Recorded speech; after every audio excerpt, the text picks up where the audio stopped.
मैं कौन हूँ और मेरा नाम क्या है, शायद उससे उतना फर्क नहीं पड़ता।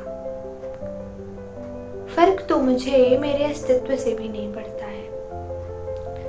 ना जाने क्यों हर बार अपने आरंभ में वापस लौट जाना चाहती हूँ। उस अंत में जलकर राख हो जाना चाहती हूँ, कुछ इस कदर कि मेरे कतरे कतरे को ये हवा अपने भीतर निकल जाए, कि कहीं मेरा एक भी अवशेष कहीं शेष ना रह जाए,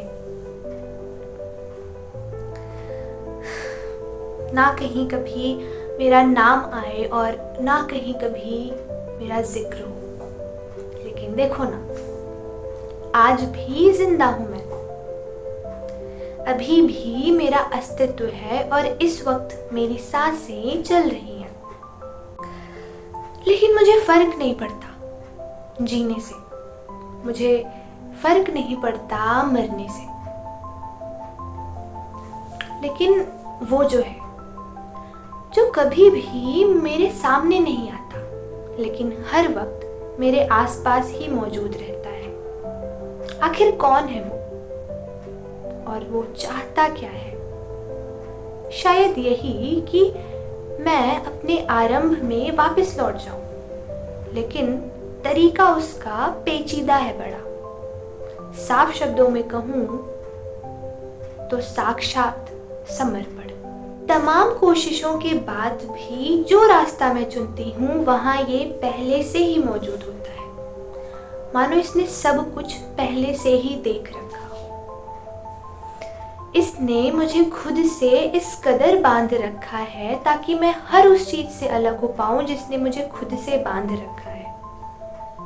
जैसे कि कुछ बेबुनियादी से नियम, कुछ बेनाम से रिश्ते और कुछ अंदर से चीर देने वाले, अंदर से घाव कर देने वाले ख्याल और बहुत कुछ।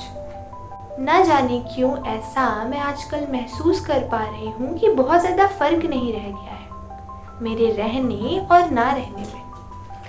बहुत ज़्यादा कुछ मेरे अंदर से मचल नहीं जाता किसी ख्वाहिश के पूरा होने या ना होने से। ना जाने क्यों मैं फर्क ही नहीं कर पा रही कि क्या अच्छा क्या बुरा, क्या मेरा क्या तुम्हारा, क्या सुख क्या दुख। नहीं हो रही बेचैनी मुझे उन पलों में जहां मैं चीख चीख कर रो सकती थी। न जाने क्यों, लेकिन अब एक विराम सा आ गया है जिंदगी के हर मायने में, जिंदगी के हर अर्थ में। शायद यही जिंदगी का अपना तरीका है, शायद यही मेरे होने का अपना ढंग है। सबके साथ रहते हुए भी खुद को अकेले रख पा रही हूँ, सबकी बातें मानते हुए भी सबकी बातें इनकार कर पा रही हूँ। ये जानती हूँ कि हर बीतता पल मुझसे और भी ज्यादा बंधनों को तोड़वाएगा और ना जाने कैसे कर पाऊंगी मैं ये सब, लेकिन करना है क्योंकि जरूरत है। शायद अब जरा पहले से कम जीने लगी हूँ, या ये कह लो कि पहले से कई गुना ज्यादा। और ये सब जानने के बाद मुझे ये एहसास हुआ कि शायद यही जिंदगी का अपना तरीका है, शायद यही मेरे होने का अपना ढंग है।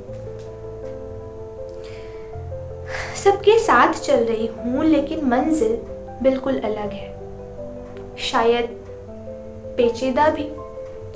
साफ शब्दों में कहूं तो साक्षात समर्पण। कभी कभी कुछ पलों में सारी उम्मीद खत्म हो जाती है, पर मुझे फर्क पड़ता है क्या? नहीं।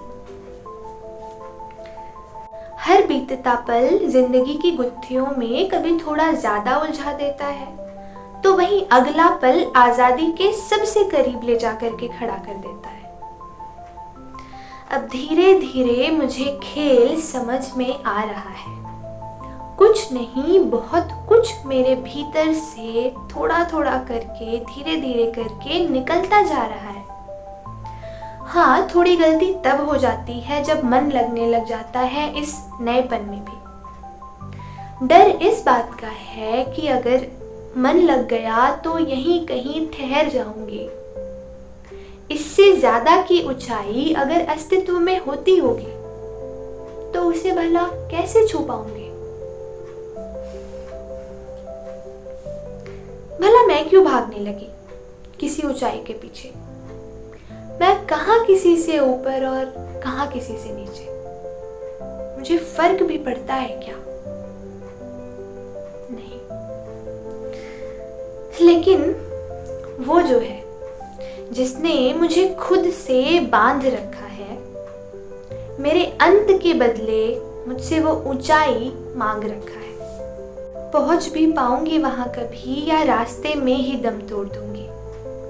बची हुई इन सांसों से वहां तक का रास्ता जोड़ दूंगी। खैर, वो तो वक्त की बात है। फिलहाल सांसें मेरी चल रही हैं और 2/3 जिंदगी भी शेष है। बस मिजाज बदल गया है जीने का, क्योंकि अब जीना सांसें नहीं मांगता, नींदें रातें नहीं मांगता, रोना आंखें नहीं मांगता और दिल प्यार भरी बातें नहीं मांगता। अब बस उसी किसी का इंतजार है और शायद उसके ना लौटने में ही सुकून। अब कोई लड़ाई नहीं, कोई उम्मीद नहीं, कोई ख्वाहिश नहीं, कोई गम नहीं, कोई बेचैनी नहीं, कुछ भी नहीं। जो जा रहा है जाने दो, जो हो रहा है हो जाने दो। अब यहाँ से कभी भी कोई आवाज नहीं आएगी। ये खामोशी एक दिन एक एक करके सारी बेड़ियां तोड़ जाएंगी और उस दिन मैं अपने आरंभ में वापस लौट जाऊंगी, हमेशा के लिए।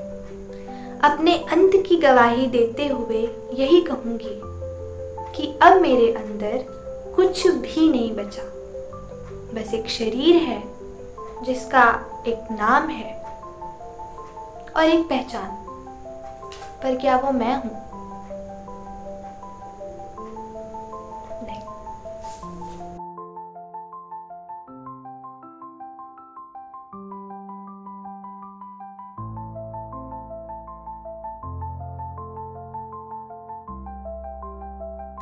Okay, so this was it. I would like to clarify that the main context of this poem is not anything negative. In fact, it is a very positive thing, like returning of a soul towards its origin. So it's one of the very rare experience one can have while living in this world. You are free from this world. This is something I just want to convey. मैं फिर से कह रही हूँ, it's like very rare experience one can have in their life. So maybe like most of the people can't relate with this, but this is something that one must have at least once in their life. How to describe it?